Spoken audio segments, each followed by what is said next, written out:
300 হলে খুব ভালো। 300 যদি না হয় 278, 270 অথবা 280, 70 টু 80, আর 300 হলে মোটামুটি আল্লাহর মতো অনেক বেটার হবে, বেটার পজিশনে চলে যাবো আমরা।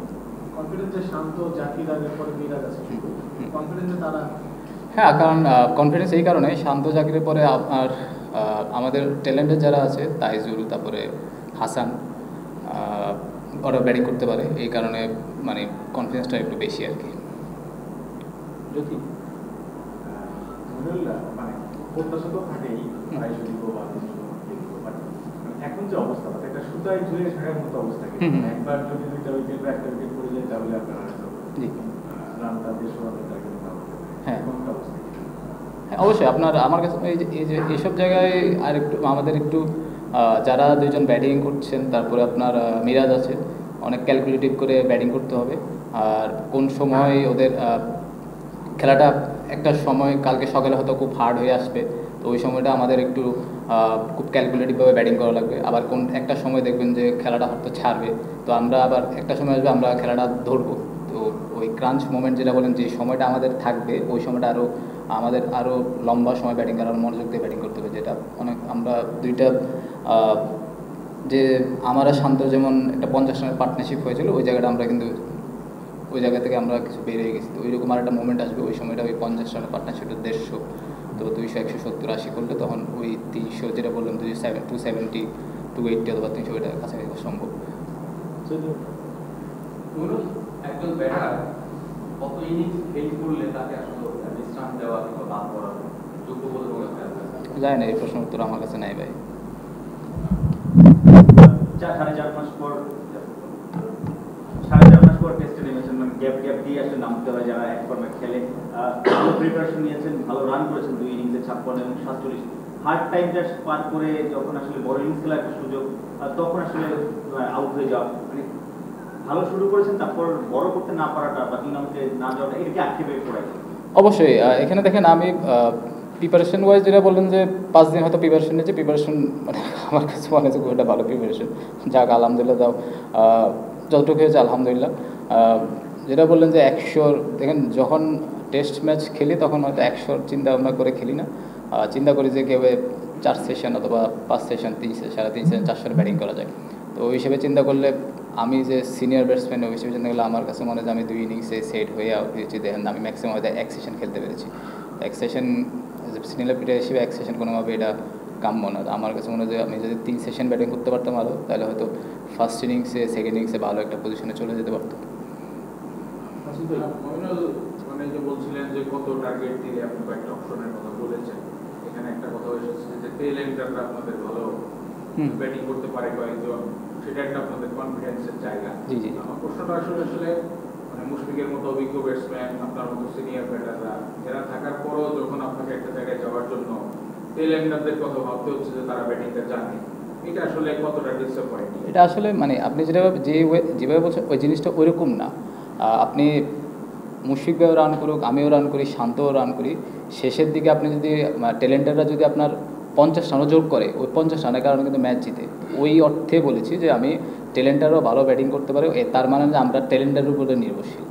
যখন খেলবেন তখন কিন্তু আপনি ট্যালেন্টের উপর নির্ভরশীল হবে, কিন্তু ওনারা ব্যাটিং করতে পারে সেই মিনটা আমি খুঁজছি, তো ওরাও ব্যাটিং করতে পারে, এটা একটা প্লাস পয়েন্ট, এটাই বললাম। কিন্তু এরপরও তো মানে এখন যে অবস্থায় গেছে, যদি হঠাৎ কালকে সকালে একটা ভিডিও পড়ে যায়, কিন্তু ট্যালেন্টের দিকে তাকিয়ে থাকতে হবে। দেখা যাচ্ছে যে উপরের দিকে যারা ব্যাট করে, যে মুশফিকের মতো যারা অভিজ্ঞ, প্রায় 100 মতো টেস্ট খেলেছেন, তাদের যখন একটা বাজে শট খেলে যখন একটা টাফ সিচুয়েশন উইকেটটা দিয়ে যায়, সেটা তো নিশ্চয়ই শেষ পর্যন্ত দলের বিপদটাই বাড়ায়, মানে খুব কাজটা কঠিন করে তোলে। দেখেন আমি এখানে আপনি হয়তো অনেকজনের দোষ দিতে পারবেন, এখানে যারা সেট হয়ে আউট হয়, যেমন আমি সেট হয়ে আউট হয়েছি, তারপর আপনার জয় সেট হয়ে আউট হয়েছে।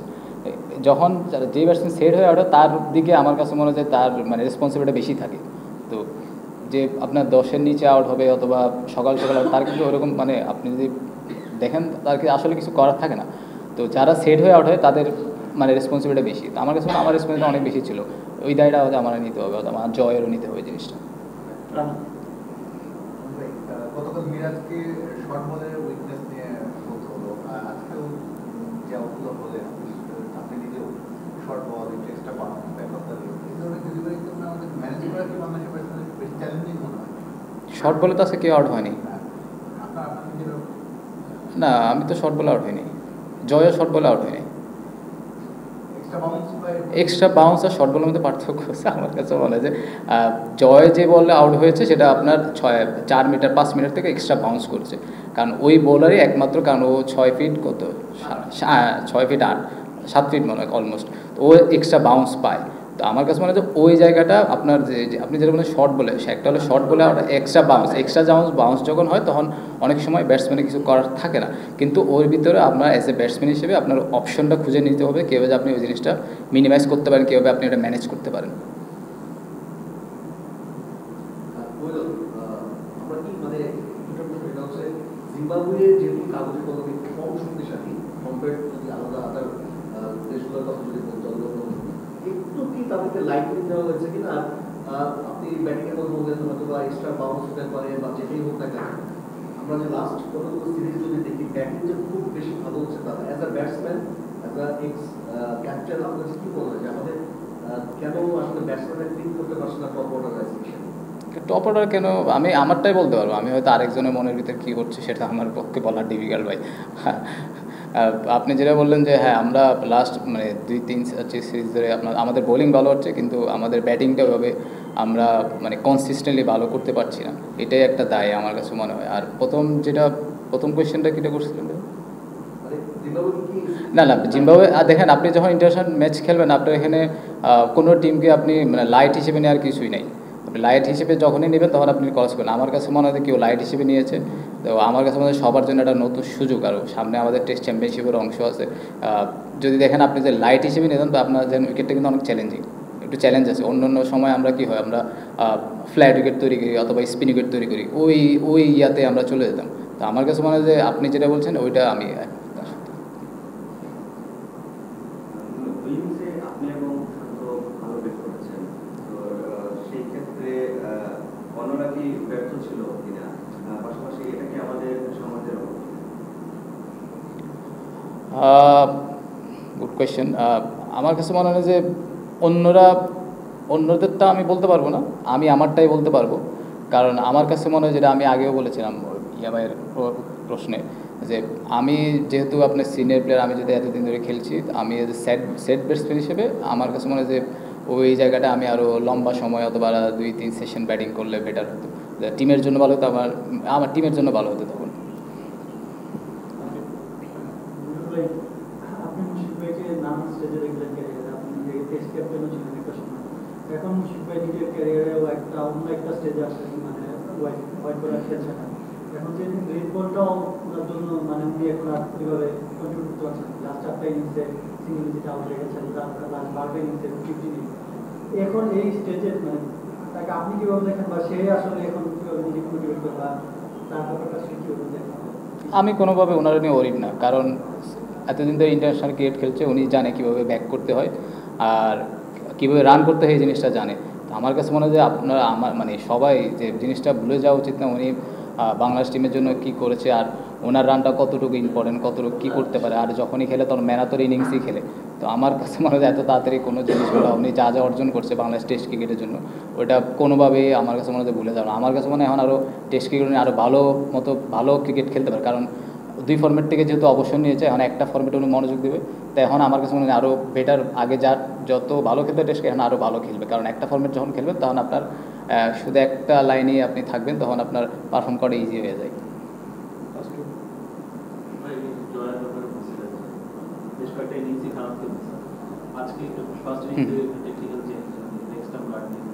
তো যায় না, দেখি না একটু কনফিডেন্ট মনে হয়েছে আর কি শুরুর দিকে, বাট ওর প্রবলেমটা আপনার কি মনে হয় যে কি কারণে আপনি কনসিস্টেন্ট হয়ে যেতে?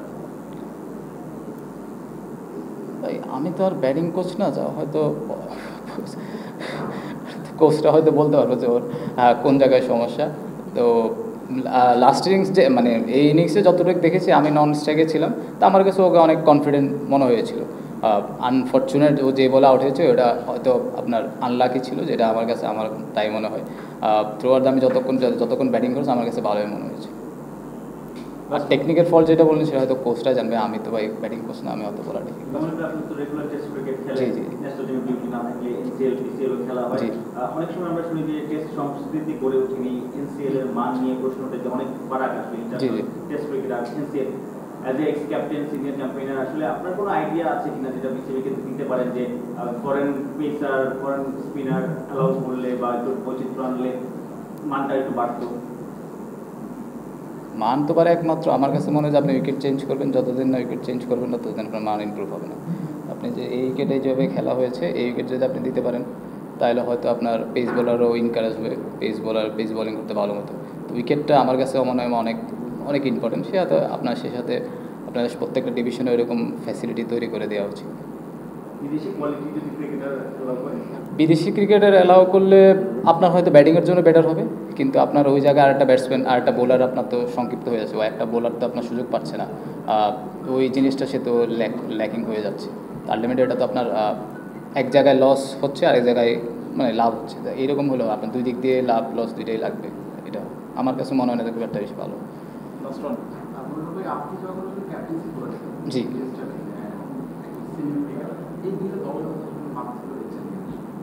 হ্যাঁ, এখন অনেক পার্থক্য। আমার সময় যেটা ছিল তার চেয়ে এখন আমার কাছে মনে হয় টেস্ট টিম আগের চেয়ে অনেক বেটার। তখন তো বোলার ছিল না খুব ভালো, বোলাররা ওইভাবে আমার অনেক কষ্ট হয়েছিল বোলার আপনার ভালো একটা জায়গায় নিয়ে আসতে। এখন আমার কাছে মনে হয় টেস্ট টিমটা মোটামুটি পেস বোলিং লাইন একটা অনেক set up, pace bowling team আমাদের টেস্ট টিমটা আগের চেয়ে অনেক বেটার, অনেক সেট আপ। ব্যাটিং হয়তো ব্যাটিংটা আমরা কনসিস্টেন্ট করতে পারছি না, কিন্তু ফিল্ডিং ওয়াইজ থেকে শুরু করলে বোলিং থেকে শুরু করলে অনেক এখন অনেক বেটার আমার কাছে মনে হয়। যেটা বলছিলেন যে একটু ঘাটতি ছিল আপনার সময় যখন আপনি অধিনায়কত্ব করতেন, এখন যদি ওই জায়গাটা আসতো এখন কি আগের থেকে ভালো কিছু করতে পারতেন? ওইটা নিয়ে চিন্তা করছি না ভাই, যেটা চলে গেছে ওইটা চলে গেছে, ওই আমি আসলে না আসলে এটা নিয়ে চিন্তা করছি না। না না না না